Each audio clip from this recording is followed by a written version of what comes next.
Hai, welcome to my channel. Pada video kali ini, aku akan membahas mengenai investasi buat para kaum wanita. Nah, investasi ini cukup mudah, nggak ribet-ribet ya, nggak kayak kita kalau investasi saham dan yang lain sebagainya itu. Nah, kalau wanita itu kan cenderung menyukai perhiasan ya, terutama emas, karena emas ini bisa dijual kembali.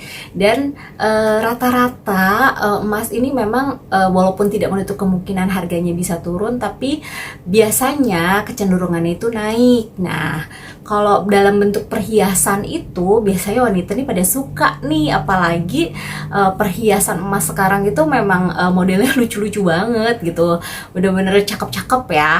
Nah, kalau dulu aku itu suka banget koleksi, mau itu cincin, anting, gelang, atau kalung ya. Nah, untuk perhiasan kalau misalnya dijual kembali itu memang cukup liquid.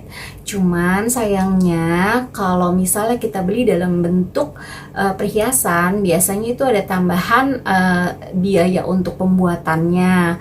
Begitu kalau misalnya kita beli berlian itu kan dijual lagi tuh juga berkurang gitu, nilainya lumayan signifikan, dan harga belinya itu kan tinggi sekali ya. Dan yang terpenting sebenarnya kalau kita makin banyak perhiasan makin PR sih nyimpennya, apalagi kalau kita pergi keluar kota gitu kan ribet juga kalau harus dibawa semuanya. Kalau ditinggal di rumah kayak rasanya deg-degan gitu. Nah, ketika itu aku langsung beralih ke membeli logam mulia dalam bentuk yang kayak koin atau kepingan gitu ya. Dia ada macam-macam ukuran nih, contohnya untuk logam mulia antam ini yang 10 gram ini segini ukurannya. Ini yang model lama. Biasanya model lama itu kalau misalnya ini terpisah, dia sertifikatnya seperti ini bentuknya. Nah, ada juga nih yang ini berapa gram ya? Ini 2,5 gram, so tiny. Terus ada lagi yang ini 3 gram, ini nggak beda jauh sih, ini sama-sama punya antam, nggak beda jauh sama yang tadi. Dan ini adalah yang 2 gram, kecil. Jadi kecil-kecil gini biasanya sertifikatnya yang terpisah seperti ini ya.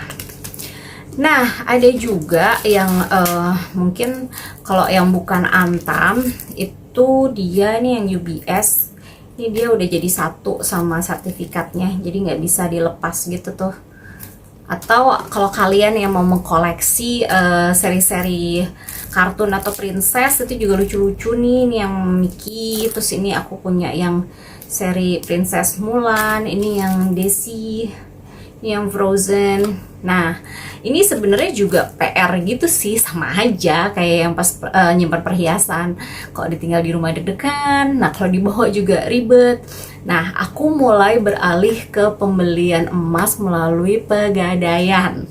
Nah, Pegadaian itu ada aplikasinya juga, dan hanya dengan 50.000 aja kita sudah bisa membeli gitu loh. Jadi kita tuh kayak nabung ya, nanti kalau setelah buka tabungan emas di Pegadaian digital itu kita bisa datang ke outlet Pegadaian terdekat yang ditunjuk. Waktu kita buka aplikasinya itu kita dapat, nah buku tabungannya seperti ini. Ini kayak mirip sama buku tabungan biasa sih. Di sini ada nama, nomor identitas, nomor rekeningnya, ada CIF-nya, sama cabangnya di mana.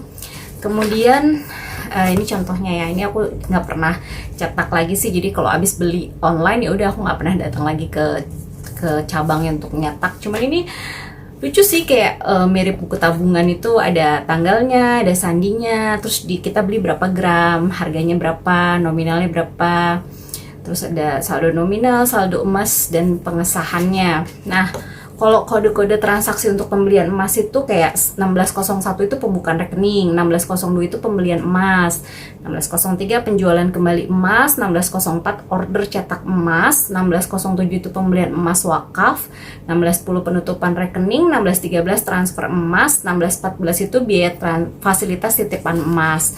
Jadi tadi misalnya kamu cuma punya uang 50.000 nih, kamu beli emas itu paling dapat berapa gram, kecil banget pastinya ya. Nah, terus aja nabung gitu loh, setiap bulan ditabung buat beli emas. Nanti pada saatnya emas kamu sudah mencapai nominal untuk bisa dicetak, itu kita bisa request cetak jadi nanti ada biayanya juga buat cetak. Itu juga kita bisa milih emasnya mau emas apa mereknya, itu kan ada beberapa ya, beberapa merek emas yang terkenal lah yang bisa kita pilih.